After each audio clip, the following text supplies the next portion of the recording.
I open my eyes, thinking I must have died. But to my surprise, it seems as though I'm in heaven. The mattress is as soft as a cloud. The sheets are incredibly smooth.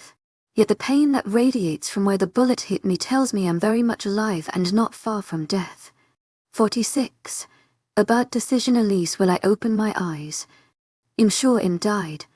And surprisingly enough, it seems as though Im in heaven. The mattress under me in like a cloud. The sheets covering me are stained soft. The room is beautiful and white and a bit hazy. Then pain kicks in. I'm alive all right and the pain radiating from where the bullet had hit me tells me it almost died. My mind clears. The room comes into focus. Panic and confusion race through my head. How am I still alive? Where am I? Where's Luke? With Herculean effort, I heave myself up into a sitting position. The room looks like a 5-star hotel's master suite. The canopy ceiling is high above, decorated with an illustration of star constellations. The east wall is practically covered by windows, the curtains drawn over their silhouette. There are 2 doors, one near the huge bed, the other at the far corner. The said door clicks open, catching my attention. Someone steps inside the room. My shoulders tense, bracing for action, but soon enough.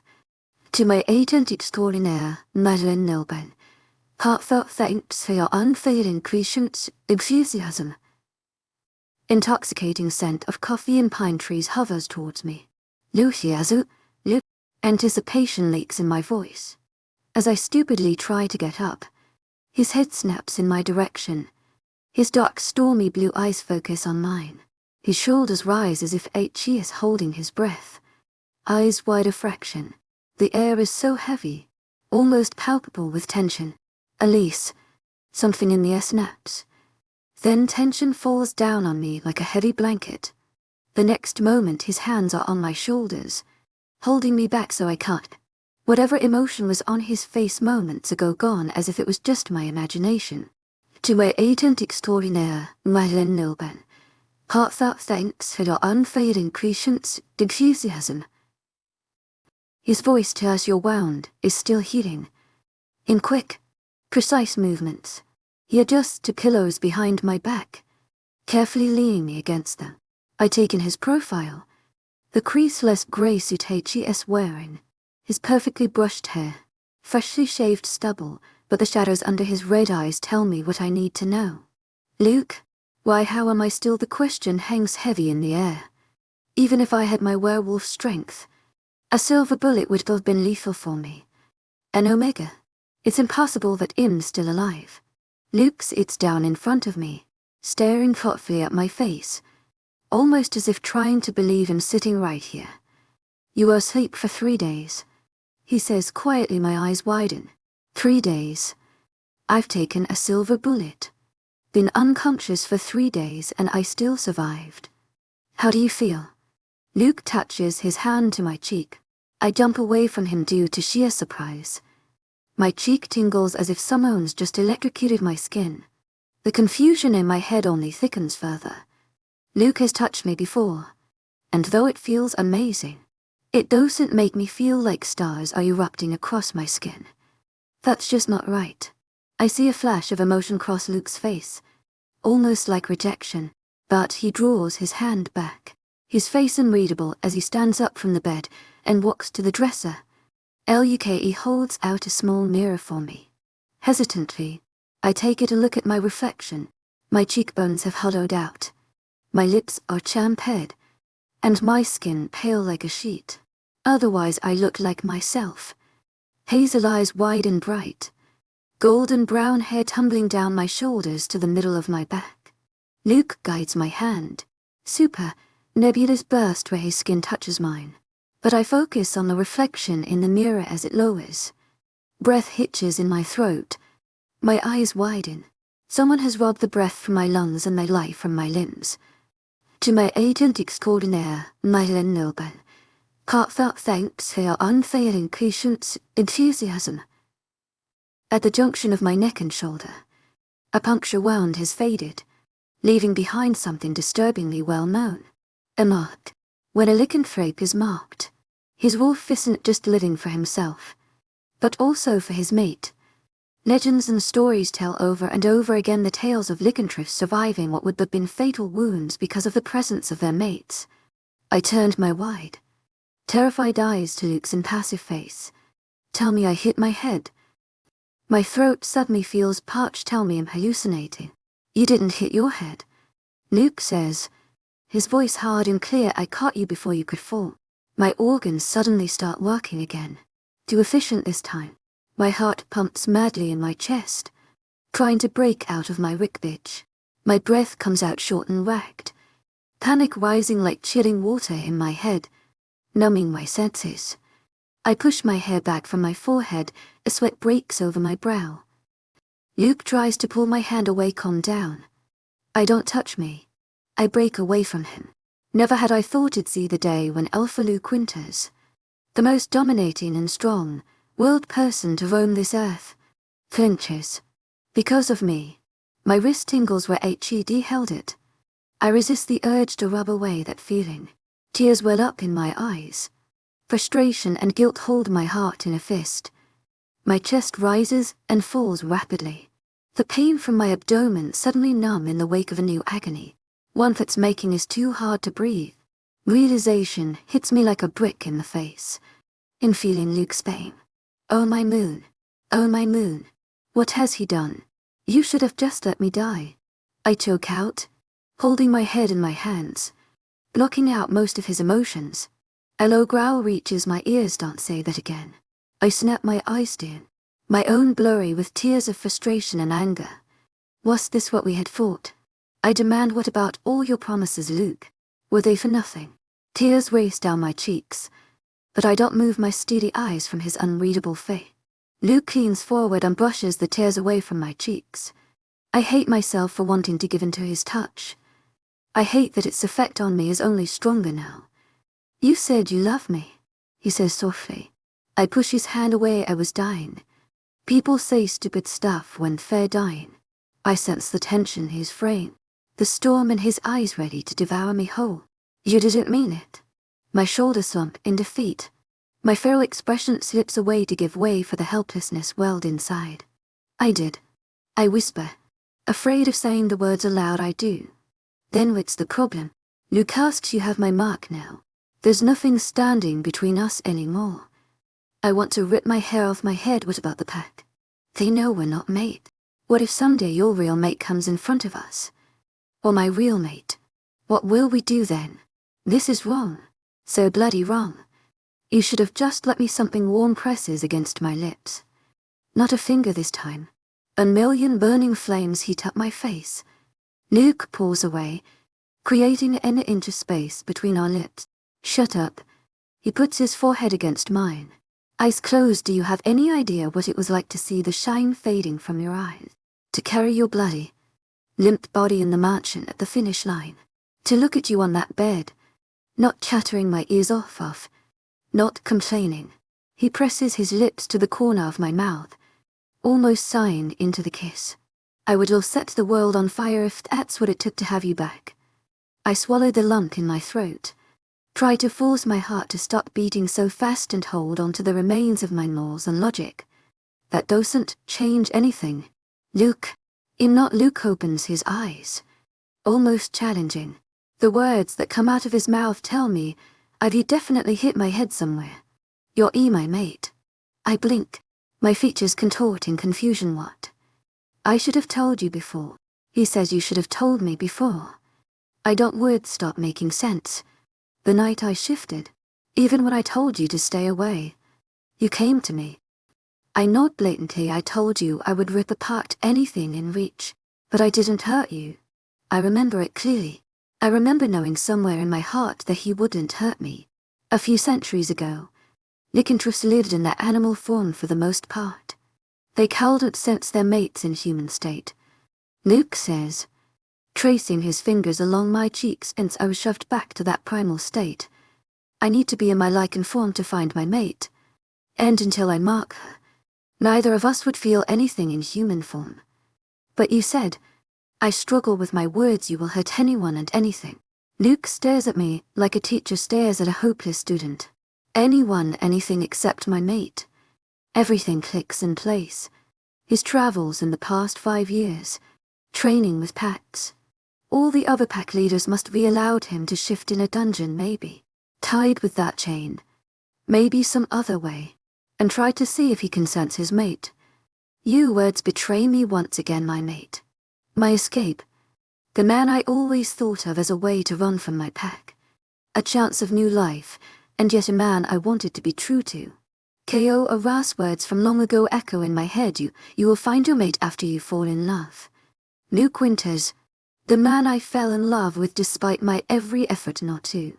Feelings that I knew were hopeless. Feelings that wouldn't go away. A strange sound reaches my ears. It takes me a moment to realize what it is. My own son. Elise? Luke says, as if softly chiding me. He pulls me towards himself.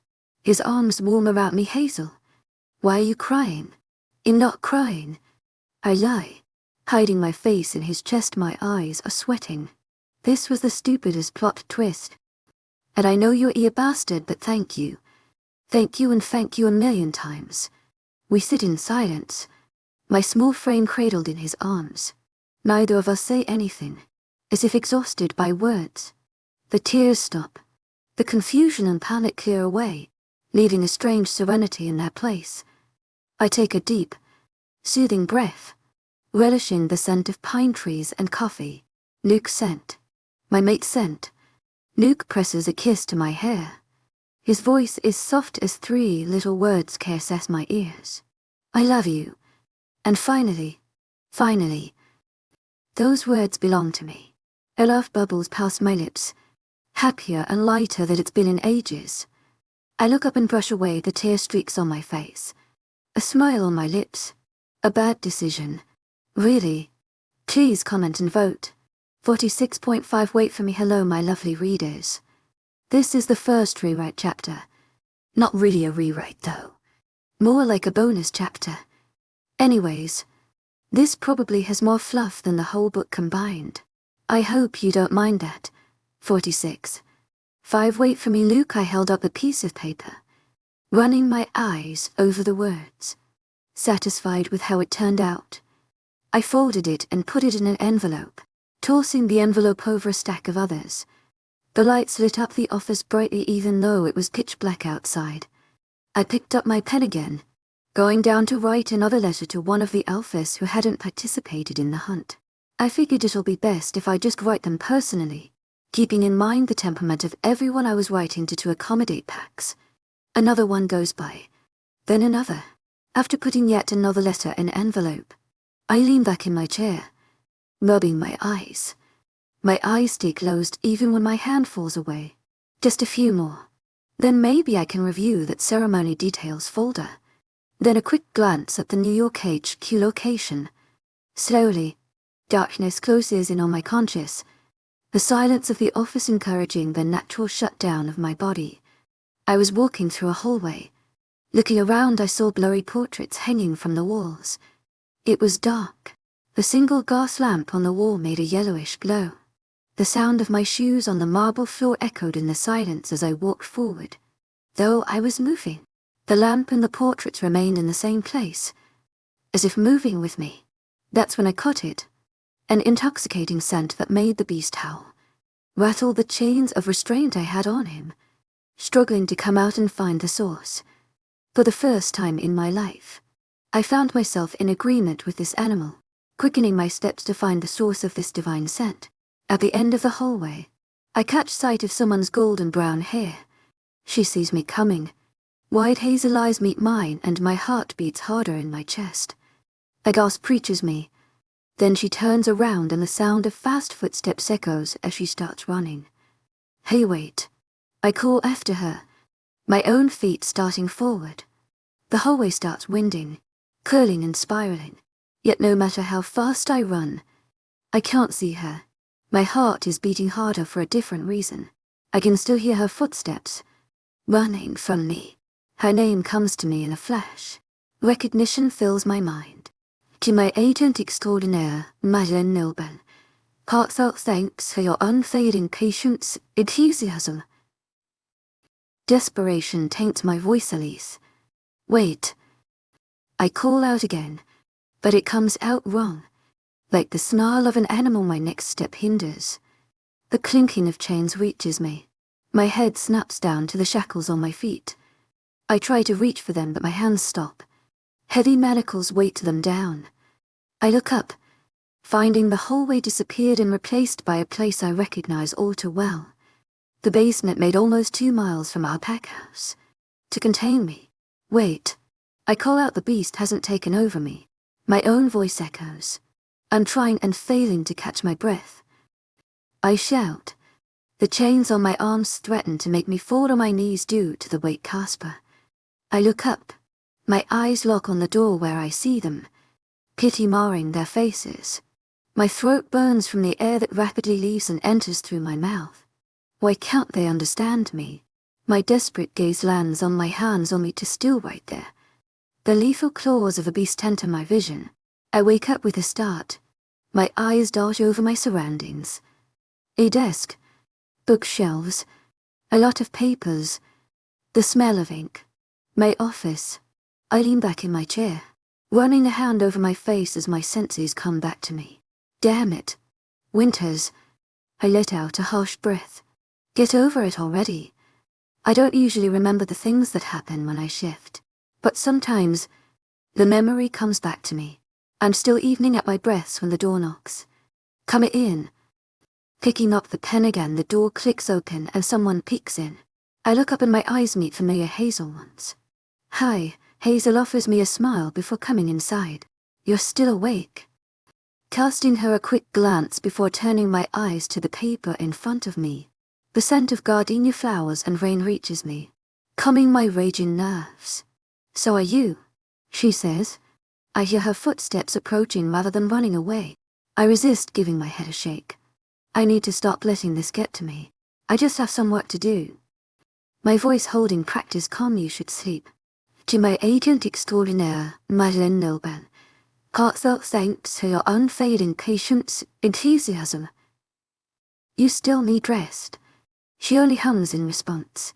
From my peripheral, I see her skimming through the files in one of the shelves. She glances at me from the corner of her eyes. I feel my mind drifting away from the words I'm writing.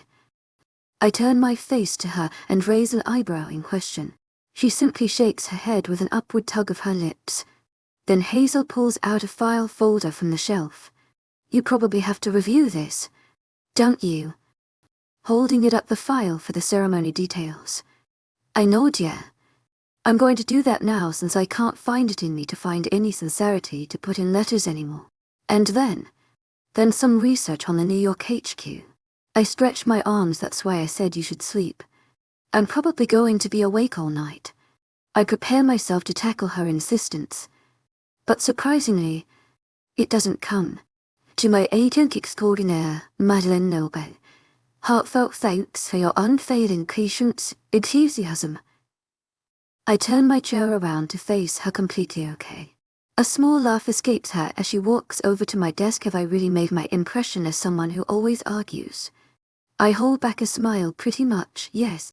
Hazel narrows her eyes at me, but the gleam in them doesn't go unnoticed by me. Hilarious, she says sarcastically, before handing me the HQ file from my table. Come on. To my agent extraordinaire, me.丨Wolf. Heartfelt thanks for your unfailing patience, enthusiasm. I stand from my place as she turns to the door, the ceremony details file still in her hands. Back to our room. She motions me to follow. My feet comply before I can think better of it. We can work there. I give her a knowing look. She grins at me. That bright, enthusiastic grin that can lighten my mood in just about any situation. We're partners. Remember, she bumps her arm against mine. If one of us is working, the other has to as well. But you just woke up this morning, I state as she opens the door to our room. You should be resting. I've been sleeping for the past 2 days. She takes my hand in her own, causing my skin tingle besides. She gives me that grin again. I have the rank of a Luna now. I can take it. I shake my head. but the upward curve of my lips betrays the expression. Climb up, Hazel says, getting on the bed and patting the spot beside her. Realizing that I won't be able to convince her out of this one, I simply settle beside her. It's only a matter of time before she falls asleep. A giggle reaches me when we're both sitting with our backs against the headboard, shoulders touching. So this is what mates do in bed. Hazel says, huh? It's more productive than I expected. A smile tugs at my lips and I don't fight it as I wrap my arm around her shoulders. Patience. Love. All in due time. She instantly turns to gape at me. I'm the impatient one. Don't worry, I say sympathetically. Tucking her close, I won't judge you. She huffs. From the corner of my eyes, I see her irritated expression, the cute one in which she puffs up her cheeks. Grumbling, Elise opens up her file and starts reading, making herself comfortable in this position. I let my eyes go over the words of the papers in the file I'm holding. I turn the page once, then twice. By the time I reach the bottom of the third page, words start making sense to me. The tiredness of the past 2 days slowly descends down on me. The sweet scent of gardenia flowers and rain soothes down my senses. I don't realize I've dropped the hand which was holding the file, or that my eyes are falling shut until a soft chuckle reaches me from my side. Something soft and warm presses against my cheek. I can feel her smile on my skin. I heard that. I mutter another chuckle. The file is slipped from my hand. You were supposed to. Elise says you haven't slept in 2 days. Have you? I retch my eyelids open just barely to look at her. I'm fine. Elise smiles. But unlike her usually contagious or bright ones, this one is softened by something I can't categorize. Despite how tired I felt, I doubt any amount of tiredness would stop my eyes from widening when she takes my arm off her shoulders and shifts her position so my head falls on her shoulder. For a moment, I'm completely still. Then her hand reaches my head, fingers gently running through my hair in the way I do to her when I want to calm her down. Just because you're fine doesn't mean I can't take care of you. I feel something weight down on my chest. A strange feeling builds up in my throat. I don't remember the last time someone held me like this. Go to sleep. Her voice reaches me. I'll take care of this. For a few seconds, I can do nothing but relish the feeling of her fingers moving through my hair. Her scent, the warmth of her body reaching mine. Finally, my eyes close, getting into the utter comfort of this moment. 5 years ago, I told myself I don't need my mate. I don't need a stranger to fix me, to help me, to love me, because deep down, I knew she wouldn't be able to. She wouldn't be able to fix me, help me or love me. Love someone who became a monster every full moon. Someone who isolated himself from everything and everyone because he knew they would end up being afraid. Someone who didn't care for anyone, nor wanted anyone to care for him. If you can't feel anything, you can never be hurt. To my agent extraordinaire, me.丨heartfelt thanks for your unfailing patience, enthusiasm. Alone, but when you can't feel anything, you can't feel love either. They say people change on this hunt. I suppose I did too. Because after a long, long time, I want to feel. Even if it hurts. Even if it's difficult at times. Even if I've forgotten how it works. I want to feel. If it means I get to love her. Elise, come wait for me. Her hand stops moving through my hair. A moment later her cheek presses against my head. At the end of that dark tunnel, her voice reaches me softly. You'll find me waiting for you, Luke. And then happens what I thought was impossible. But she's made possible before and now again. I drift off to peaceful sleep. 47 workaholic. I wake up cocooned in warm blankets, to the sound of birds chirping outside the windows.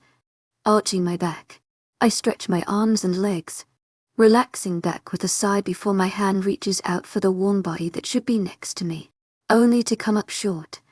My brows furrow and I push myself up from the gigantic bed, seeming larger since I'm the only one on it. Scanning the room, I realize my mate isn't the only one missing. The files we worked on last night are also gone. What is wrong with this man?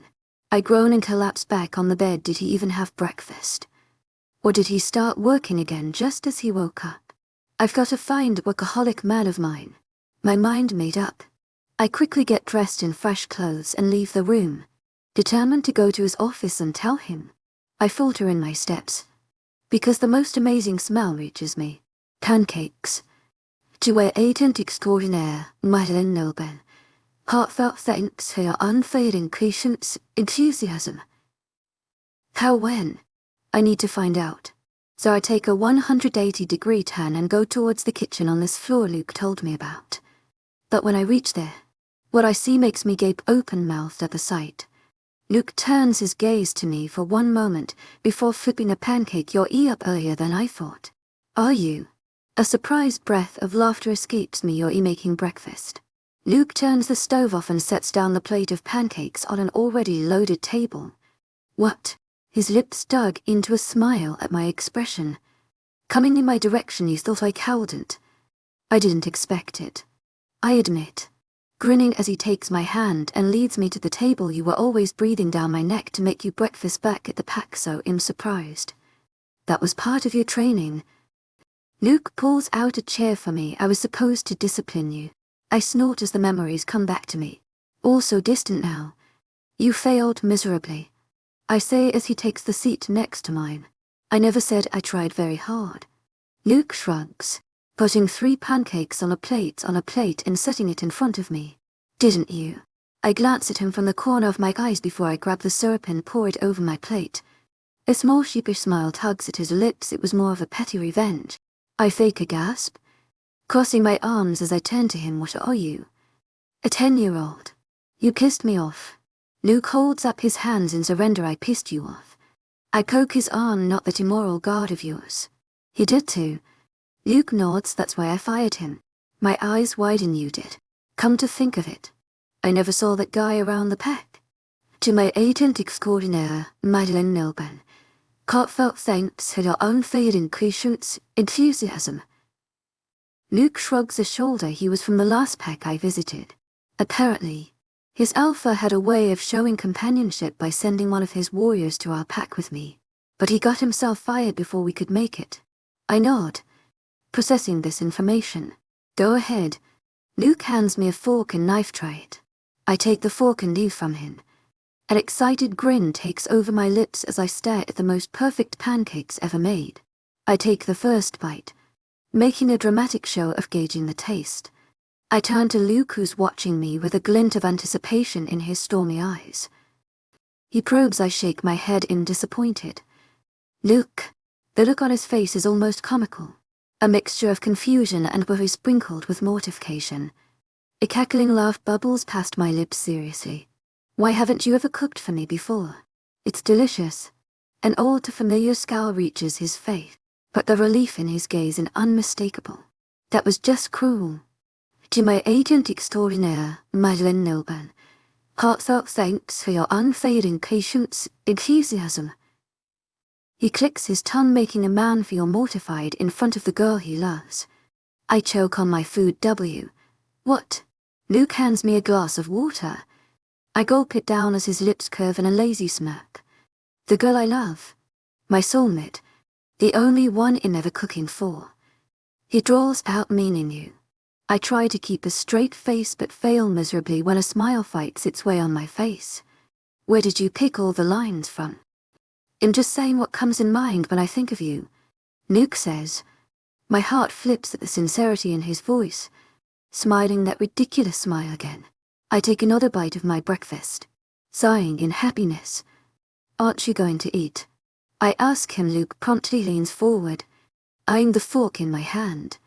With a little smile, I hold up a piece of pancake for him, then put it right into my mouth. Luke blinks, and I burst out laughing again. Too good. This day is starting out too good to be real. Then his eyes narrow in playful challenge, and the next thing I know, 2 arms wrap out my waist and I find myself in his lap. Something tells me you like the food more than you like me, Luke says, nuzzling his face in the crook of my neck, making me laugh yet again as his head tickles my skin. What gave it away? I managed to pull myself away just enough to see his face. You never look at me the way you look at food. To my agent extraordinaire, me.丨Wolf, heartfelt thanks for your unfading patience, enthusiasm. Lou chuckles. Maybe it's just that you're the one who made this for me. Then turn around and take another piece of the pancakes and hold it out to him. Luke eyes me suspiciously before he takes it in his mouth. He says after swallowing, I suppose it's just good enough to be worshipped. He smiles down at me and I find myself returning it. My heart feels so full with emotions, I might just start overflowing. The idea of mates never thrilled me romantically. It was just the perfect plan of escape. I never even went far enough to think if I would fall for my mate for any other reason that happened. Maybe not even for that.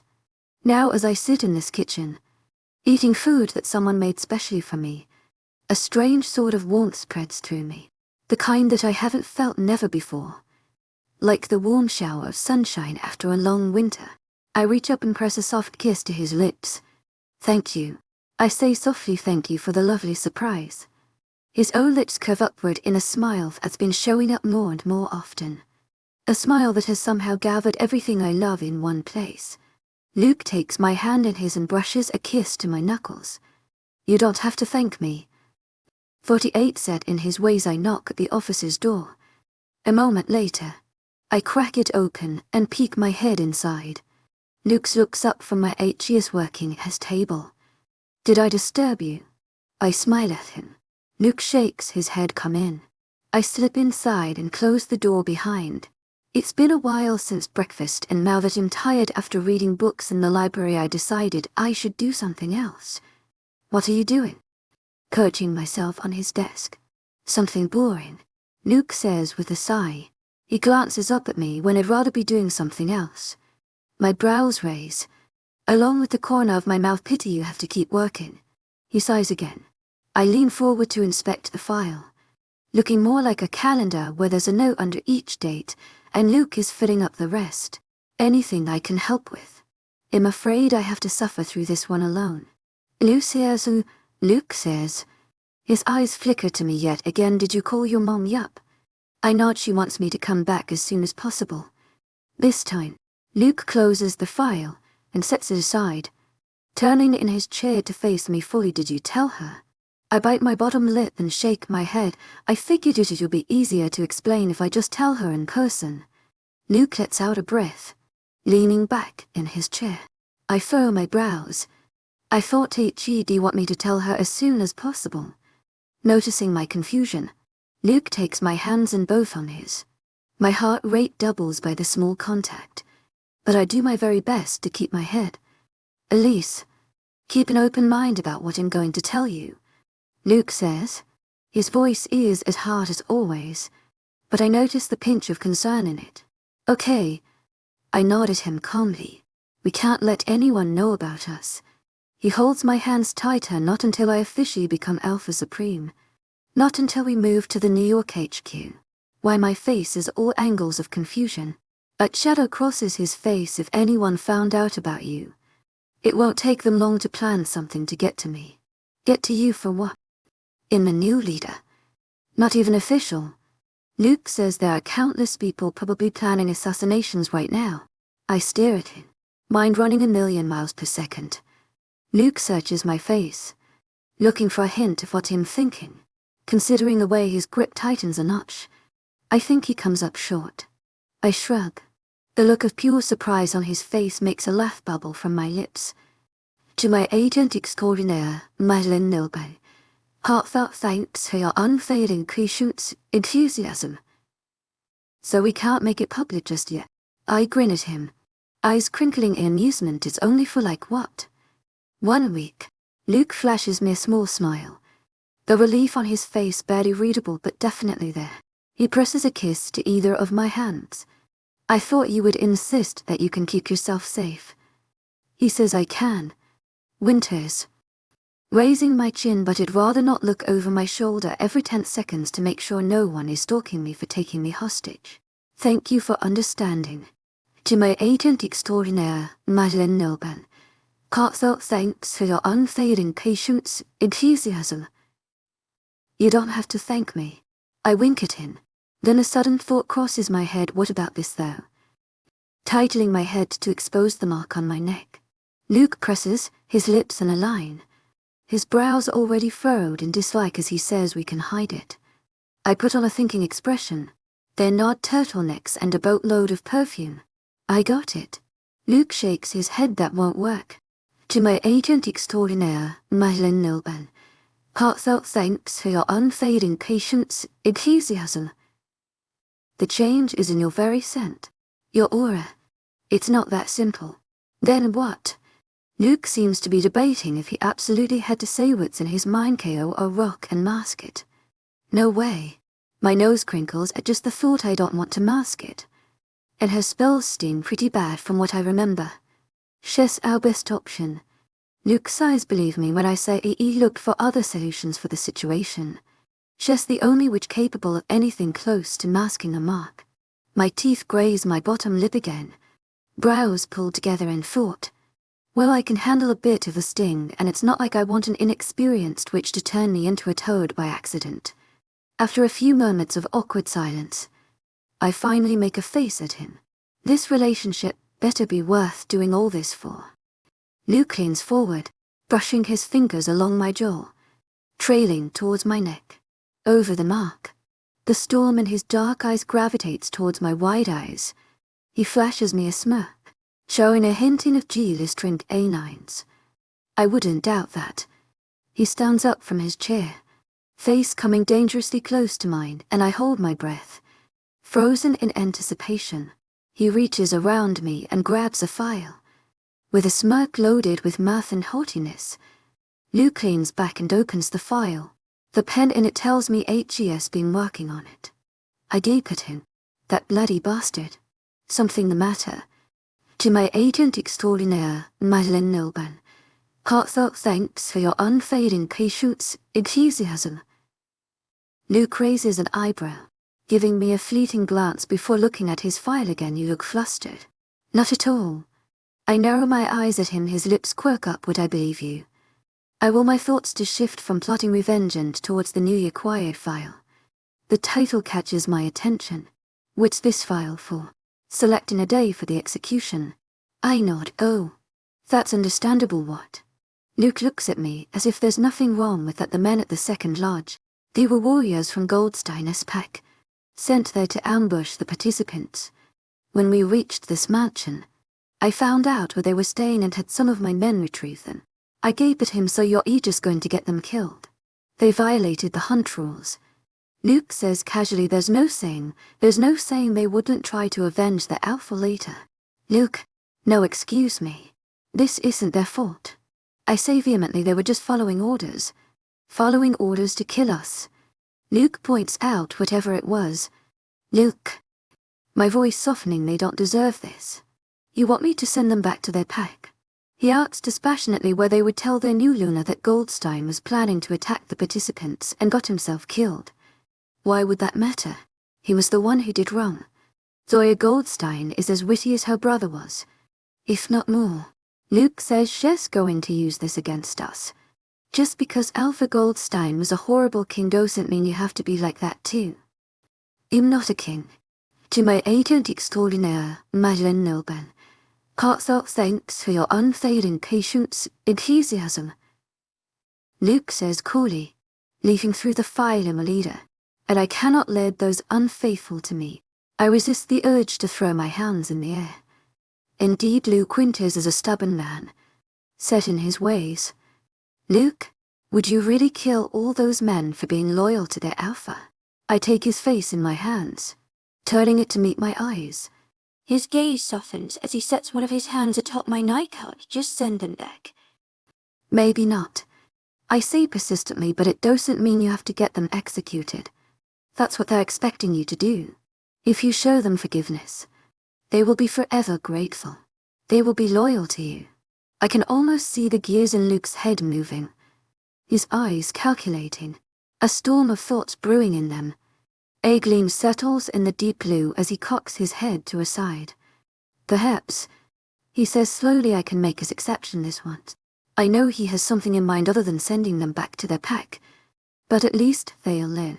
To my agent extraordinaire, me.丨Wolf, heartfelt thanks for your unfailing patience, enthusiasm. A smile lifting at my lips. If you just move your head from the rigid pathways, things can work out pretty well. But Luke only stares at me, eyes thoughtful. I can tell his mood has shifted from scheming by the way the tautness of his face is replaced by a little smile. You're going to be a great Luna. A hint of pride pinched in his voice. My Luna. What can I say? My lips curve in a smirk. I'm known to be pretty amazing. 49. Have we met before? I heat out a dramatic sigh and lean my head over the armrest of the couch in our room. This is so boring. I drawl out. Luke looks up from the files he was reviewing, my legs resting across his lap. You could read a book. Been there. Done that. Get yourself something to eat. Don't feel like it. Browse through the internet. Not my thing. This tiny size. Brushing his thumb against my calf. Then I'm sorry to say, Hazel, but you have to bear it. Luke explained to me that it'll take a day or two to find Ko or Ra and convince her to come here.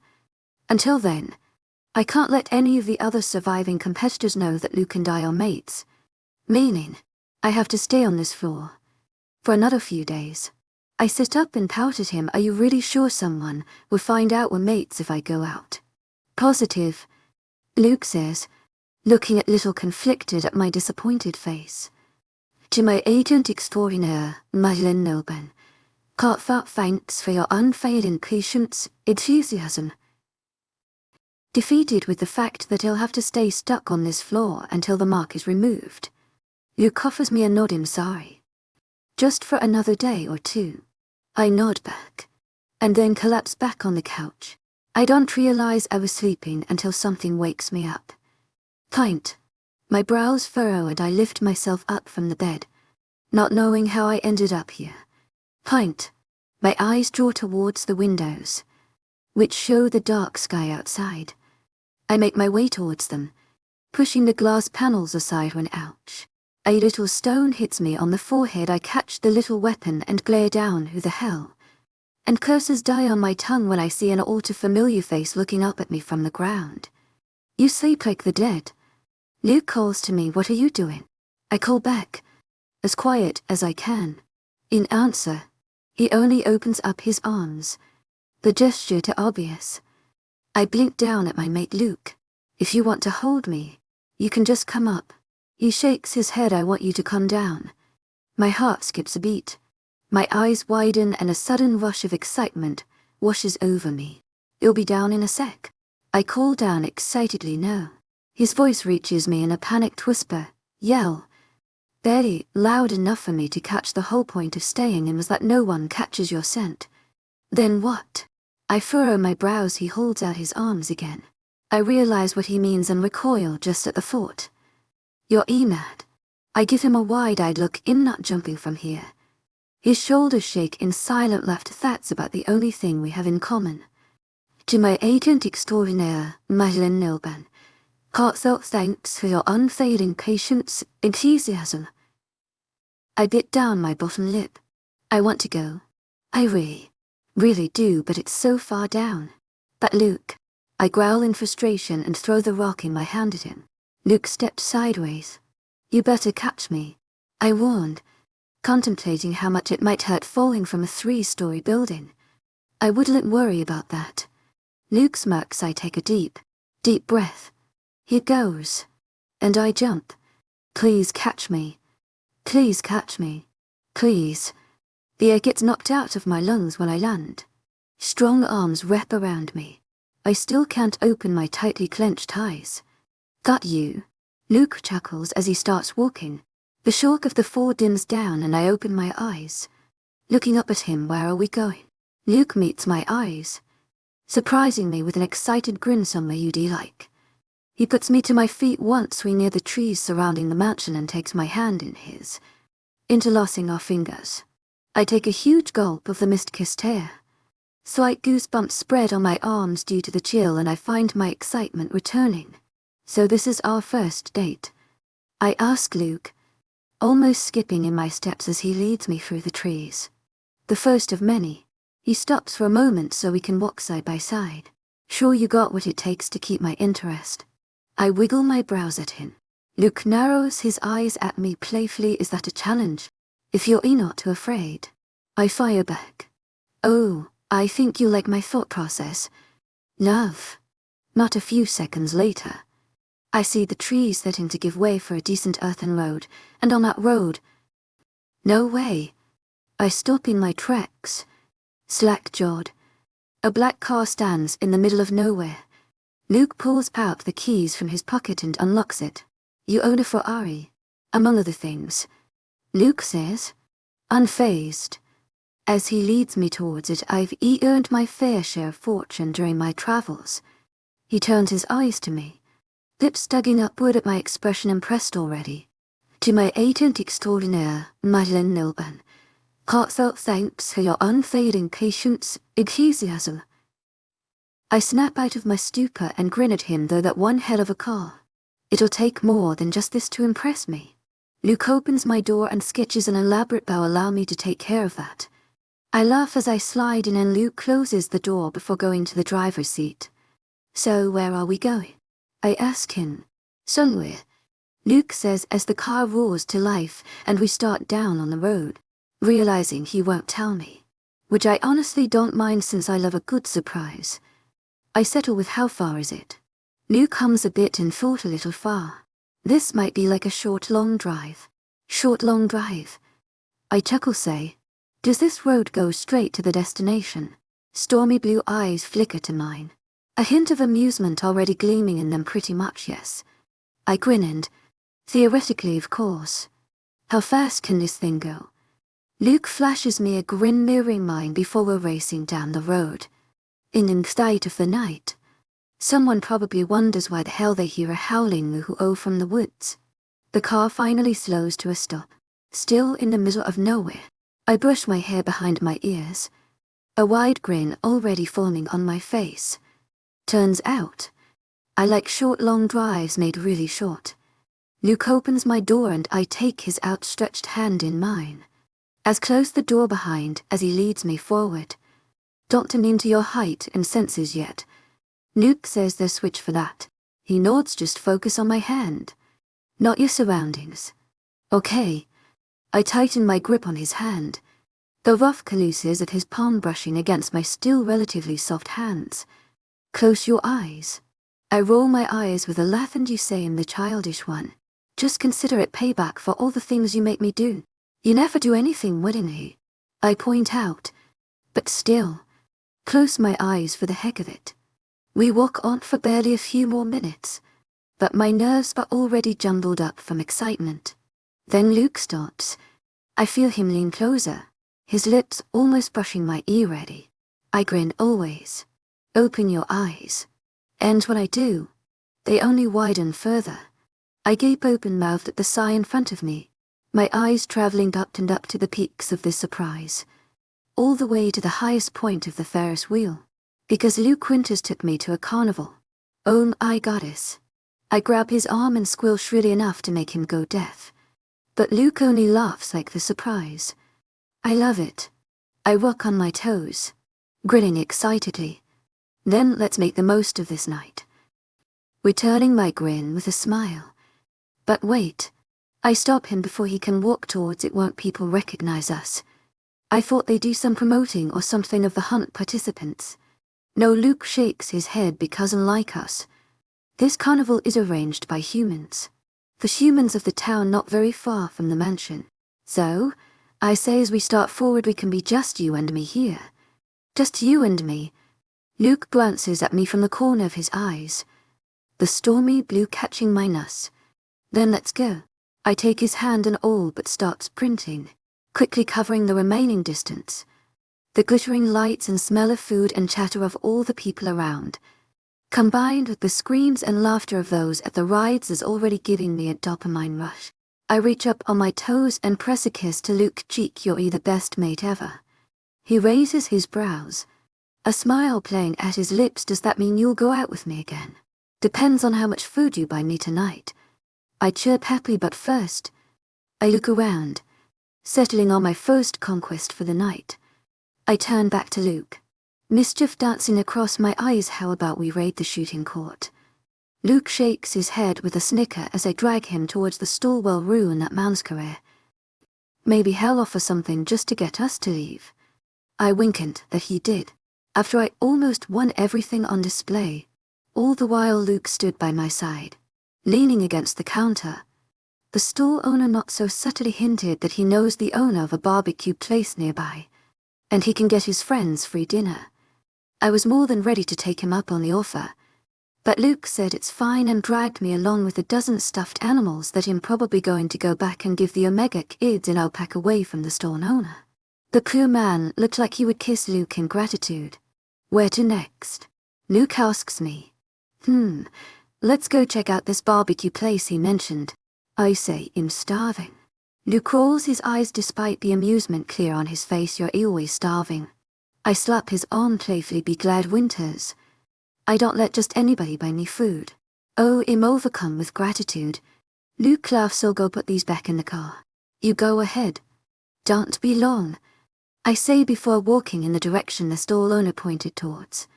He said it's almost right by the photo booth. Narrowing my eyes, I spot the bright red thing, sticking out like a sour thumb. Not a feet away, a huge signboard declares the place where I'm probably going to make Luke spend a lot of money tonight. The shop is more of an open area. Grills scattered here and there along with tables, waiters and cooks. My mouth waters at the aroma. Loon, how long has it seemed since I've had food like this? I catch it a person's table and place the first order. Not 2 minutes later, while busy admiring the fairy lights arranged across the whole place, someone clears their throat. Startled, I look back to see someone standing in front of me. To my audiobook extraordinaire, me.丨Heartfelt thanks for your unfailing patience, enthusiasm. Miss. Luke clears his throat. But have we met before? I can't hold back my smile as I prop my elbows on the table and meet his eyes. Have we? I get the feeling I wouldn't have forgotten you. His lips tug upward. May I? He gestures at the seat across from me. Help yourself. I wave my hand. Luke sits down, letting out a breath. You really saved my dignity. I raise an eyebrow. He leans forward, setting his interlocked hands on the table, a sheepish look on his face. My date stood me up. He reveals I really didn't want to make some excuse back home as to why I'm back so early. I snort her loss. Holding out a hand towards me, Luke winters. I laugh as I shake his hand, Elise outward. Just then, a waiter sets down an absolutely delectable-looking dish of barbecue on our table. Enjoy your meal, he says. Oh, I think we will. I grin at him. So, Elise, Luke passes me a stick of my new love. What are you doing here all by yourself? I take a big piece of perfectly seasoned meat in my mouth, groaning at the taste, eating all too fast before replying. I've recently passed a really twisted part of my life. I sigh and wave a hand, but in the end, everything turned out fine. So I thought I should treat myself to some fun time. I lean forward, a suggestive smile lifting at my lips, but I don't mind a little company. His stormy eyes are so bright under the twinkling lights. My breath almost catches at the intensity of his gaze as he leans forward as well. Both our faces inches apart. I'm glad I met you, Elise, Luke says softly. Yeah. My cheeks are burning from this undivided attention. I'm pretty awesome. Aren't I? His warm breath fans my face when he snickers. I can always count on you to keep me from being arrogant. Can't I? Then he takes the barbecue stick from my hand and leans back. I gasp and put a hand on my chest at the sleek betrayal. After I'm done eating to my heart's fill, Luke pays our generous bill and offers me his arm as we leave, right for the photo booth. And after I have about a dozen pictures of both of us, and the night ripens to its peak, the chill in the air increases. But nothing falters the spirit of the carnival. I'm thinking. I tap a finger to my chin. How about some dessert? Luke raises an eyebrow. You really have space for anything else to put in your stomach? Yup, I say proudly, like I always tell myself. There's always room for dessert. You'll keep that in mind. Luke chuckles, leading me towards a patch of area full of ice cream sellers. I honestly took you for the type more interested in the rides. Luke tells me, maybe some other day. I say as the ice cream man hands me a big cone having scoops of chocolate, vanilla and strawberry, but I'd like to explore on my first experience. You've never been to a carnival before. Luke raises an eyebrow, flickering a glance at me before taking his mint and chocolate chip ice cream. Nope. I shudder as the ice cream melts on my tongue, but am good at adapting, as you might be witnessed. Good, Luke says as we head to a bench because there are so many places I want to take you. I flash him a bright smile, trying to show that the shudder that went through me just now was not at the absolute sincerity of his gaze but at the chill of the night. Looking forward to it. I say the carnival is almost quiet in this area. Only a hum of noise. For a few moments, both of us simply enjoy the ice cream, sitting next to each other, the fingers touching of our hands touching. Then I notice Luke stiffening, before he shifts ever so slightly towards me. I raise an eyebrow. What? Luke lowers his voice and doesn't directly look at me. Three guys near the oak tree. They've been staring at us for a few minutes. I try not to let the stiffening of my shoulders be noticeable. Do you think they know? Not sure. They're humans, Luke says, but maybe we should go. I nod. Then, a few seconds later, both of us get up, casually walking away. From my peripheral, I see one of those guys walk towards us. H.E.S. wearing a thick leather jacket, his blonde hair's touching his shoulders in neat waves. Don't talk to us. Don't talk to us. Don't. Hey. He waves a hand as he reaches. Oh crap. Luke stops and turns to him. I do the same. Mr. Blonde smiles, mainly at Luke. Hey, I've never seen you around here before. He says casually. You're new, in town or something? No, Luke says we're just visiting. Oh, his face falls for barely a second before he smiles again. Pity that. To my agent extraordinaire, me.丨Wolf. Heartfelt thanks for your unfailing patience, enthusiasm. He reaches into the inner pocket of his jacket and I brace myself. If this smartest thinks he can take on us, if H.E. has been sent by some hidden enemy I don't even know of yet to ruin my first date, I swear off that's holy I. If you ever come by, he pulls out a piece of paper and hold it to Luke. Feel free to crash at my place. Then he winks. He bloody winks at my mate and shoots him a suggestive smirk. Gregory Miller's. But I answer to handsome or babe too, in gaping at him, while H.E.S. still holding out his number to my mate. Before Luke can so much as blink, I step up between them, a death glare on my face. Hey. I narrow my eyes. Can't you see H.E.S. taken Mr. Blonde as turns his gaze to me, as if seeing me for the first time, his face utterly bored. To my agent extraordinaire, me.丨Wolf. Heartfelt thanks for your unfailing patience, enthusiasm. He draws out. I thought you were his sister. My nostrils flare. His sister? Why, you little. Before I can make sure his face never matches his sister's again, an arm wraps around my shoulders and pulls me back to a warm chest. Let go. Love, Luke says in my ear, but I can hear the laughter in his voice. Before he turns to the dumbass before us. I'm sorry, but, as my wife told you, I'm already taken. I add, just for good measure. Blondie's shoulders fall, but he shrugs, giving Luke one last wishful glance before returning to his friends. To my agent extraordinaire, me.丨Wolf.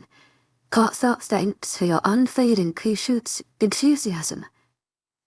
I hiss, glaring at his back. I can feel Luke's silent laughter from his chest pressed to my back. Someone's jealous. I'm not jealous of anyone. I huff indignantly. To my agent extraordinaire, me.丨Wolf. Heartfelt thanks for your unfailing patience, enthusiasm. Luke shifts his hold so we're walking side by side. I look over my shoulder at that blonde who's still looking at my mate. When he catches me watching, I move a thumb over my throat and then point at him. Something about the look on my face makes him look away, albeit with an eye roll. Yeah, that's right. Stay away from him. You dense asshole. Come on. Luke nudges me. Let it go. I am letting it go, mindlessly lifting my hand.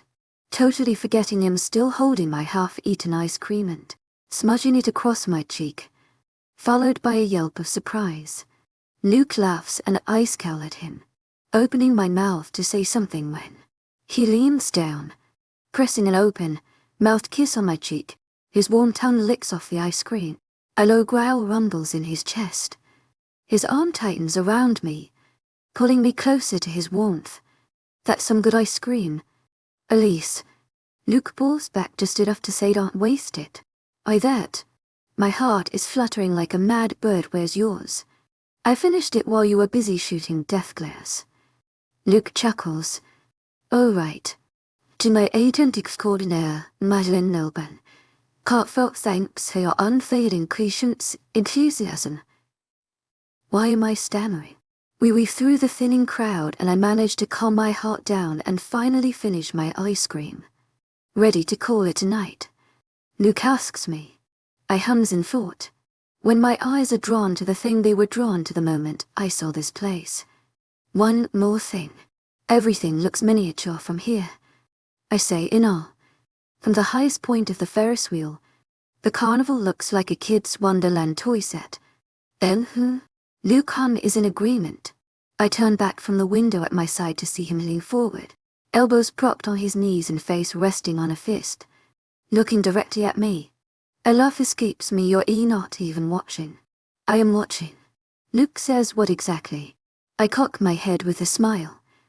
A lazy smile tugs at his lips, stormy blue eyes so openly adoring. It makes me slightly breathless.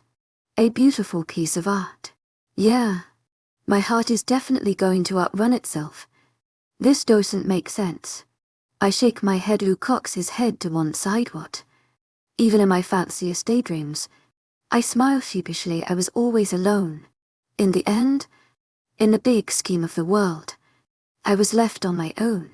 And so I pretended that I don't want it. The care, the bond. I said it so many times, for so long. I almost believe it myself now. And yet, looking in those stormy blue eyes, I realize just how susceptible I am to fall for those things. I set my hands down on either side of my legs, lowering my head to look at my app as a breath of embarrassed laughter escapes me. The layers of cocky remarks and optimism melt down, making me feel as if my heart is fluttering in my throat. It seems almost wrong. My voice catches, though the smile stays. I've never done anything to be deserving of. Then a warm hand slips behind my neck as my face is tilted up, and something warm is pressed against my lips. Perhaps for the first time, I'm too surprised to kiss Luke back. He pulls back, just enough to look at me. Don't say that, Luke says, despite his serious face. His voice is soft. Don't even think that.